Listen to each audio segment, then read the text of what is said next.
Lepo pozdravljeni in dobrodošli v naši družbi. Za nami je pestra Martinova sobota. Poglejmo, kako ste jo obeležili vi in kako so jo zabeležile naše kamere. V Šmartnem Opaki vesela Martinova sobota. Martinovo so v Celju obeležili s prireditvijo Dobrodošlo vino. Ob 80-letnici Pika Nogavička obiskala največje nakupovalno središče v regiji. Kljub remiju proti Bravu, Celjani ohranili 9 točk prednosti pred Mariborom. V številnih krajih in mestih na Celjskem so torej minuli konec tedna pripravili martinovanja. V Šmartnem Opaki prav na Martinovo praznujejo svoj občinski praznik. Že od konca oktobra se tako tam vrstijo številni dogodki, prejšnji konec tedna pa je bila na vrsti vesela Martinova sobota. Martinovanje v vinorodnih krajih nosi poseben pomen, še večjega pa je v Šmartnem Opaki, saj na Martinovo praznujejo tudi občinski praznik. V soboto so tako tudi Šmarčani pozdravili nov letnik vina z oznako 2025. November se začne že 31. oktobra z dnevom reformacije, pa 1. november, potem pa seveda začeli smo z gospodarjevim krstom vina, danes vesela Martinova sobota, potem pa še dogodki naprej, ki sledijo. Tudi pohod po Martinovi poti je že bil dvakrat izveden v tem mesecu, torej polno dogajanja na različnih področjih, tako kot se pritiče za občinski praznik v nekih večjih okoljih, tudi v občini Šmartno Opaki. To obeležimo vsi, ki želimo pokazati svojo dejavnost. Je pa tole primerno, konec leta, nekako se potegne črto, tudi narava počasi se odpravlja k počitku in tukaj je sedaj priložnost, da pokažemo, kaj smo dosegli, nazdravimo tem uspehom in si nekako zastavimo načrte za naprej. Sobota pa je bila dan za veselje. Tradicionalna Martinova sobota ob občinskem prazniku seveda ni edina prireditev v tem veselem novembru v Šmartnem Opaki. Za Martinovo slavimo občinski praznik. Martinova sobota je pa praznik veselja, praznik vinogradnikov, praznik vseh društev, ki priredijo tole prireditev, praznik vseh Šmarčanov, kajti tudi vaške skupnosti sodelujejo s prikazom svojih običajev. Tako da danes je čas za druženje, danes je čas za veselje, za nazdravljanje, predvsem pa za pokušino dobrega letošnjega pridelka. Glavno besedo pri organizaciji obsežnega dogodka imajo v Mladinskem centru. Višek dogajanja je v bistvu prav zdajle, ko se začne veselica. Seveda se pa dogaja že od 7. ure zjutraj s pohodom, potem imamo likovno kolonijo, ki jo tudi gostimo v Mladinskem centru, potem se pa začne otroško martinovanje, na kar prikaz teh starih običajev na vozovih in pa seveda nadaljevanje tega krsta. Tržničarji so skozi prisotni, potem se pa začne glavna veselica, rečemo temu. Na Martinov vikend pa so v ospredju predvsem vinogradniki in njihov pridelek. V letošnjem letu smo po 2 letih dočakali zopet količinsko dober letnik, brez večjih težav in pa tudi sama kakovost grozdja je bila odlična, tako da mislim, da bomo letos res imeli čudovita vina. S tem se strinja tudi župan. Lahko rečem, da letošnji pridelek je že odličen, ampak vsi poznavalci pravijo, da ko se vino malo postara, torej danes govorimo o mladem vinu, čez kakšen mesec oziroma takrat v mesecu januarju, ko bo primerno za stekleničenje, pa bo pridelek, verjamem, da vrhunski.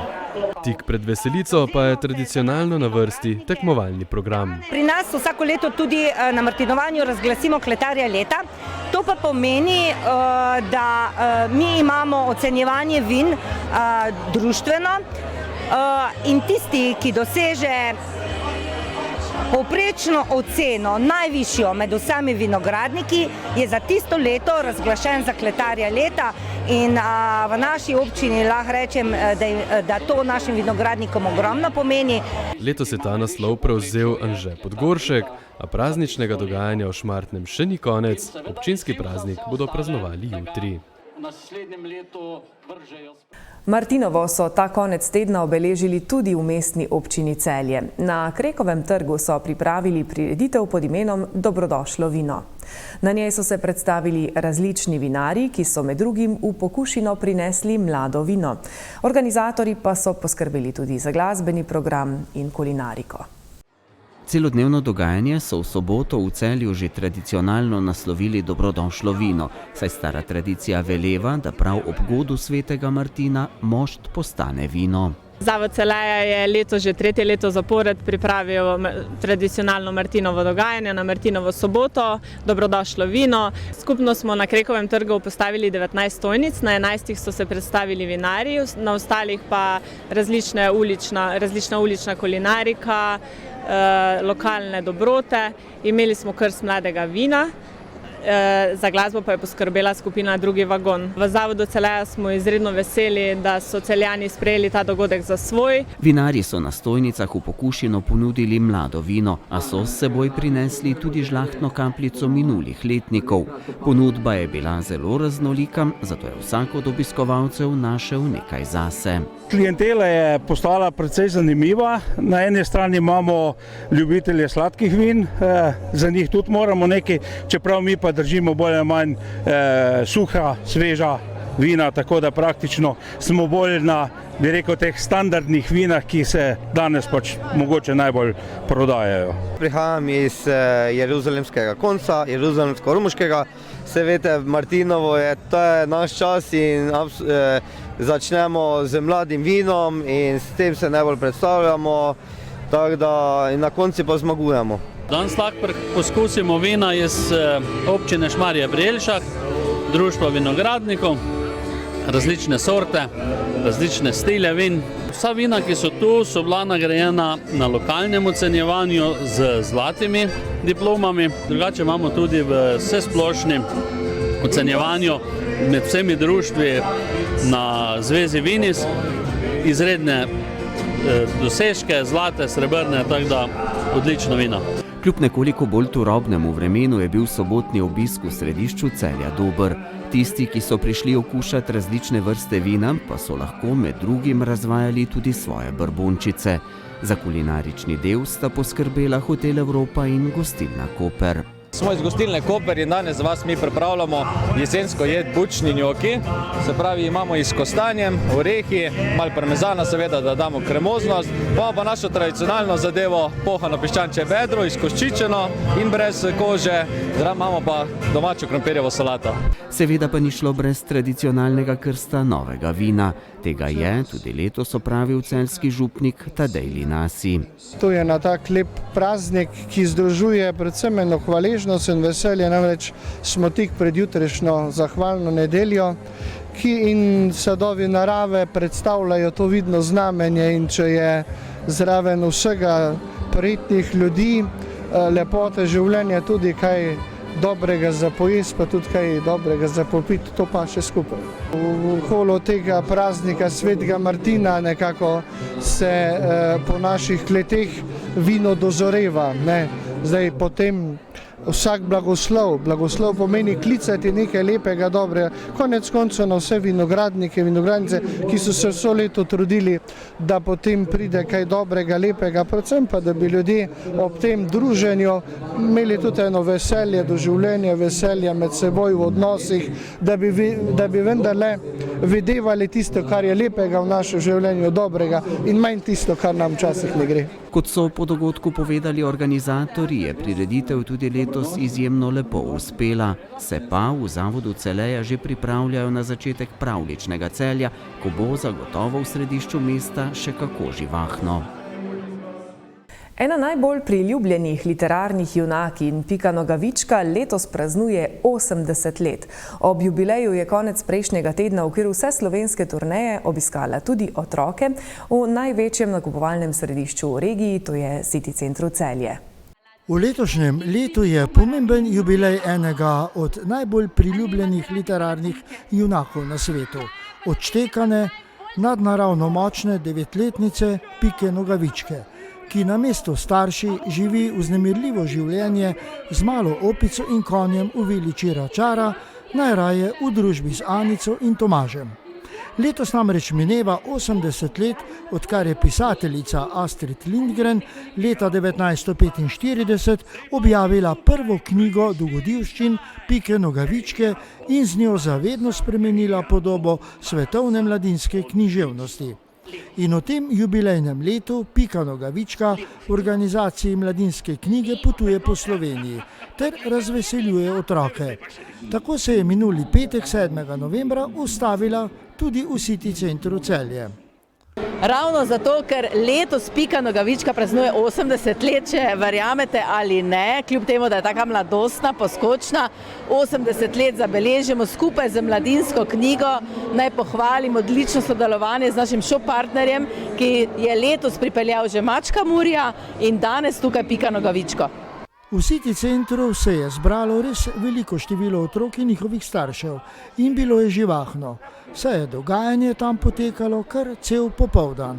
Pletli so otrokom kitke, vižazistka jim je risala čisto prave pegice na obrazu, slikali so se s Piko in še kaj. Tako je, mi smo danes tukaj že cel popoldan, namreč pletli smo kitke, tiste ta prave, take, ko jih ima Pika Nogavička, skupaj z frizerstvom Dog. In pa risali pegice za vse tiste Pike Nogavičke, ki imajo danes tukaj zabavo. Naj rečem tak, zabava mora biti, je za naše najmlajše obiskovalce, ki redno obiskujejo City center Celje in pa seveda tudi naš otroški park Džungla. Pika Nogavička pa je seveda s svojimi vragolijami tudi v Celju navduševala mlade obiskovalce. In kako je bilo? Odlično, publika je bila super, otroci so bili najbolj srčni in zelo lepo so sodelovali. Se pravi, da ste se odlično zabavali. Seveda, vedno se lepo zabavam, sploh ko je taka lepa družba. Bo pa v celjskem City centru živahno tudi v prihodnje. Nezadržno se namreč bliža tudi veseli december. V kratkem, torej že naslednji teden nas čaka nagradna igra z bogatimi nagradami, čez 2000 evrov. Gre pa za to, da bomo malo prehitevali božična darila. Vsak nakup na 30 evrov šteje in sledite našim socialnim omrežjem, spletni strani, tudi kakšen plakat boste našli. Konec novembra prihaja v City center Celje Pubec, to je prireditev in predstavitev mladih štajerskih vin, ki je že tradicionalno pri nas, in pa seveda konec novembra se pričenja pri nas božično-novoletni sejem, ki bo ponujal ponovno nekaj novega, drugačnega, dodatno ponudbo. Verjamem, da bo izpolnil vse tiste želje po idejah, kaj pravzaprav podariti konec leta svojim najbližjim. Predlagam, da nas spremljate tako na spletnih straneh in tudi na socialnih omrežjih, da izdamo še kakšno podrobnost o kakšnem dogodku. Torej bo v prihodnje za dobro zabavo dovolj priložnosti tudi v City centru Celje.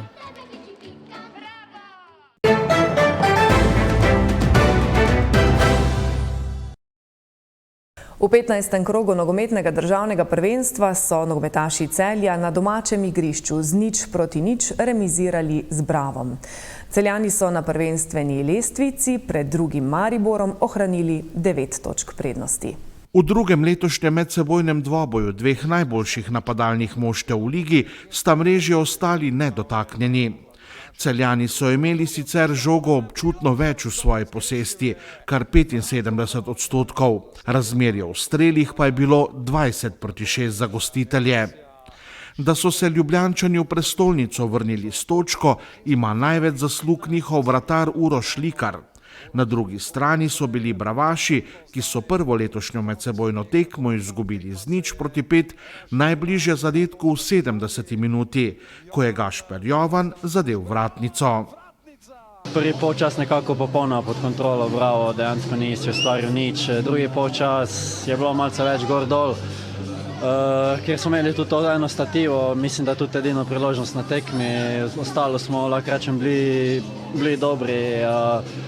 Poskušali smo na vse načine, da probamo zabiti gol, ustvarjali smo si priložnosti, nažalost danes ni žoga hotela v gol in nič, gremo dalje. Celjski trener Albert Riera se je po tekmi obregnil v taktiko gostujočega moštva.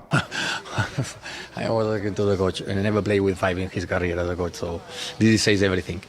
Po tekmi sem njihovemu trenerju povedal, da še nikoli prej v svoji karieri ni igral s 5 igralci v zadnji liniji. Takšna taktika Brava pove vse. Seveda imajo pravico igrati na takšen način, to je legitimno z njihove strani. Toda s takšnim načinom igre se ne bodo borili za velike stvari, za lovorike. Na ta način ne morejo postati dominantna ekipa. Imel sem občutek, kot da igramo pokalno tekmo s kakšnim tretjeligašem. Na drugi strani lahko rečem, da sem zadovoljen z našo predstavo.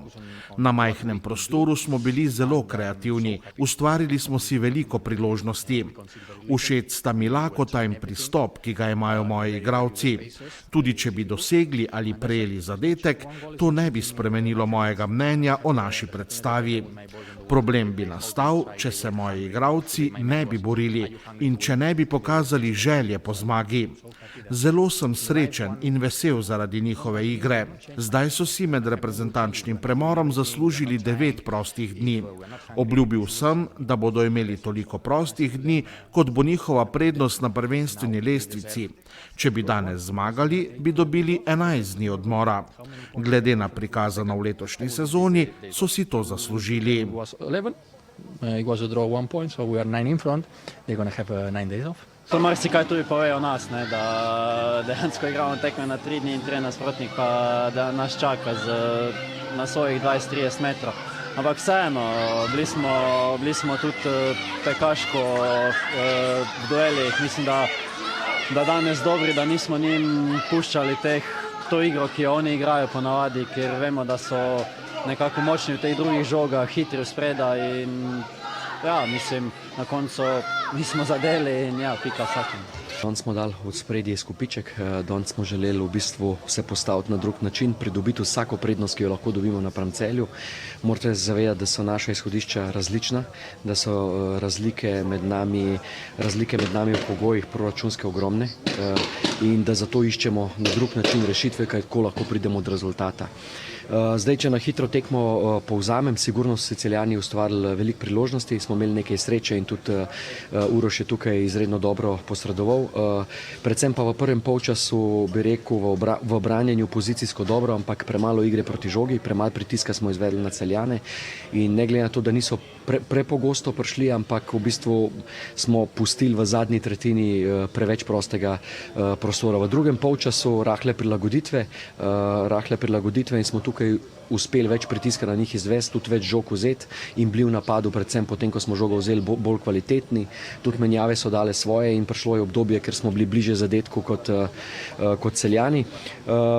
Poudarjam pa še enkrat, da se zavedamo, za kako dobro ekipo gre, da smo imeli v Ljubljani ponesrečeno tekmo, da smo se tokrat sigurno taktično prilagodili. Ni bil to Bravo, ki smo ga vajeni gledati na nek način, ampak za najmlajšo ekipo, mislim, na najmlajšo ekipo lige je pomembno zorenje tudi, da si sposoben tekmo odigrati na drug način in še enkrat poudarjam, daleč od tega, da je bilo vse perfektno, je pa res, da v drugem polčasu 20-25 minut je bilo pa tisto, kar smo v planu želeli in s tem smo izredno zadovoljni, ker tako, kot sem rekel, vsi vatli za vse klube, vsi pogoji niso enaki in mi se tega zavedamo in smo danes s točko izredno zadovoljni.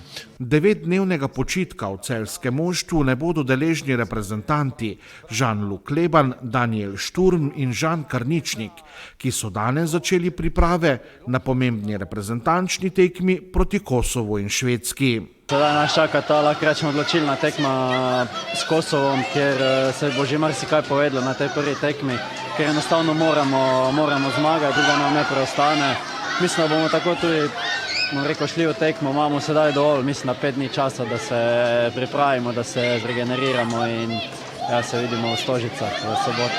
Celjani bodo po reprezentančni pauzi naslednjo tekmo odigrali 22. novembra, ko bodo gostovali v Domžalah.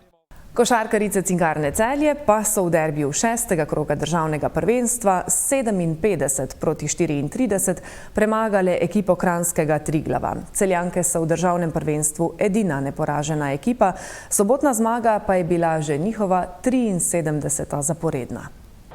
Dobile smo zelo malo točk z agresivno obrambo, v napadu nam bo pa še malo steklo, ker nismo toliko zadele, ampak mislim, da se s to obrambo res lahko pohvalimo in gradimo tako naprej.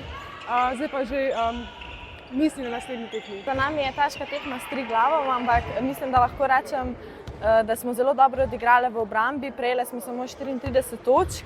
Kljub temu, da mogoče v napadu nismo bile najbolj razpoložene, se mi zdi to stvar, ki jo je najlažje popraviti za nadaljevanje sezone.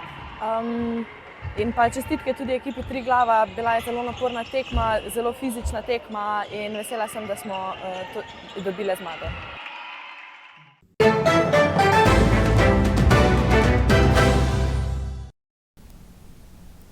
Jutri zjutraj bo ponekod prehodno nekaj oblačnosti, po nižinah bo marsikje megla. Čez dan bo nato sončno. Najnižje jutranje temperature bodo od -2 do 2, ob morju okoli 5. Najvišje dnevne od 12 do 15, na Primorskem okoli 17 stopinj Celzija. V sredo bo v notranjosti še sončno, le zjutraj in dopoldne bo po nižinah marsikje megla. Čez dan se bo nekaj nizke oblačnosti postopno pojavljalo tudi v zahodni Sloveniji. V četrtek bo v notranjosti države sončno, predvsem na zahodu bo zjutraj nekaj megle. Na zahodu bo pretežno oblačno in večinoma suho. Zapihal bo jugozahodni veter, nekoliko bo topleje. Vabimo vas k spremljanju preostanka našega programa, z dogodkov dneva pa za nocoj le še lep večer in lahko noč.